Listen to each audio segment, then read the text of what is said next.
He repents. Why does Paul live the life he lives? He does it for God. Now let me ask you a question. The life that you live, in this university, the degree you have chosen, the lifestyle in which you walk, is it for God? And don't play with me. Is it really for God? Don't just say the words. Is it really for God? If we were to open up the heart chamber that holds the motivation, would we see that you really are doing what you do for God? Or is it all about you in God's name? That is the question. Paul said he was driven by a love for God. And then he says also in verse 13, and if we are of sound mind, it is for you. Another great motivation in his life was he did what he did not only out of love for God, but out of love for God's people. He truly loved God's people. He wanted to be with God's people. He wanted to help God's people. And now we see this all throughout the New Testament. We see this idea that the vertical the horizontal validates the vertical. We see this in 1 John, if you say that you love God, but you do not love your brother. We see this in Matthew 25, the division of the nations, the sheep and the goats. That their unbelief in the Christ is proven by the fact that they cared very little for the people of God.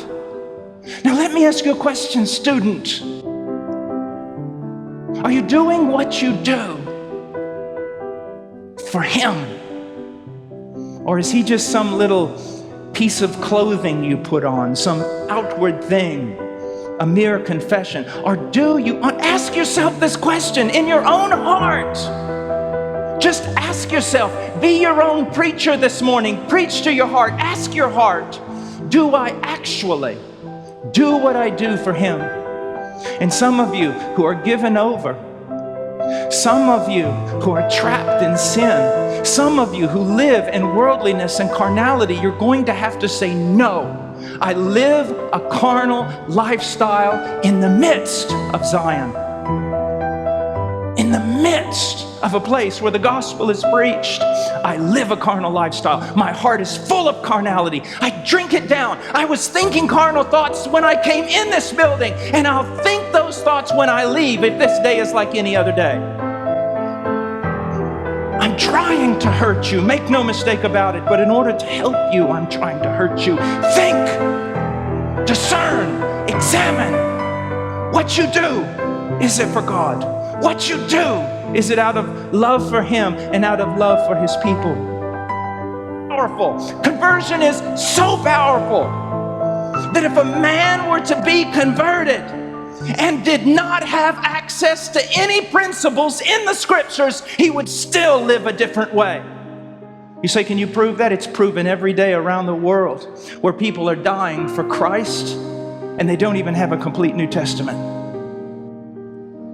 Now we need Bibles and we need to renew our mind and we need to put on Christ and we need to do all that. But unless inside you are a new creature, all of it's just religion. It's just rule keeping. It's just Phariseeism. The problem today in American Christianity is you don't even have to be a Pharisee and you can still be a part of a church. You can profess Christ and you don't even have to fake righteousness. You can profess Christ, live like a demon, and you're still in the body. You're okay. Because our gospel, our preaching, our theology is so bad. But you did not learn Christ this way in this place. You know, you have been taught, if anyone is in Christ, he's a new creature. Are you a new creature? Do you remember what you were like before? Do you remember the moment that you changed?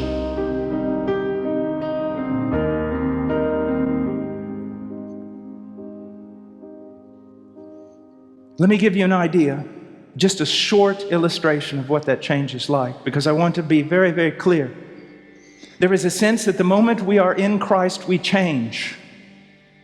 We change on the inside. We become a new creature with a new heart. Our heart of stone has been removed. A heart of flesh that responds to God has been put in its place. But what does that mean? The moment we believe, the moment we are converted, we are changed, and yet that change keeps going on. It keeps progressing. The illustration of Charles Spurgeon with the two hogs, or the one hog and the two plates of food. I don't know if you've ever heard that.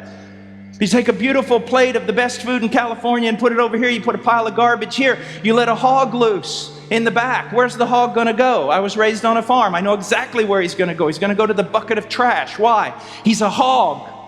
That's what pigs do. Pigs eat trash. They like it. They wiggle their tail and they're not ashamed. They eat it. But while that pig has got his head stuck in that bucket eating trash, if I have the power in a second to change him into a man, what happens? The very food he was gulping down, that he delighted in, it now sickens him and nauseates him, and he throws it up. And when he pulls his head out of that bucket and turns around and sees you, he's ashamed. Why? Because he's not a pig anymore. He's a new creature. And that new creature that he's become can no longer stomach what he did before. Now let me ask you a question. If that illustration offends you, realize this: I just described conversion. The conversion of every person who's ever been converted. Can you say that that's happened in your life? The things of the world, the things of sin, the temporal things, the carnal things, the sensual things. I'm not saying that a Christian can avoid them altogether. I'm not saying that a Christian never falls. All that is truly possible. But being a new creature in Christ, the Christian cannot tolerate it. And being a child of God, God in His good providence will constantly be working to discipline and deliver His child. Are you Christian? Are you? Don't throw up that blockade in your heart.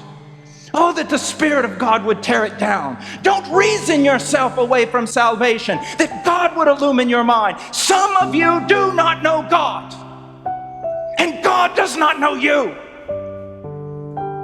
Now surrender, repent, believe the gospel, turn away from your wickedness and your worldliness and your playing church, and trust in Christ, who is mighty to save. If any man be in Christ, he is a new creature, and old things pass away, and new things come.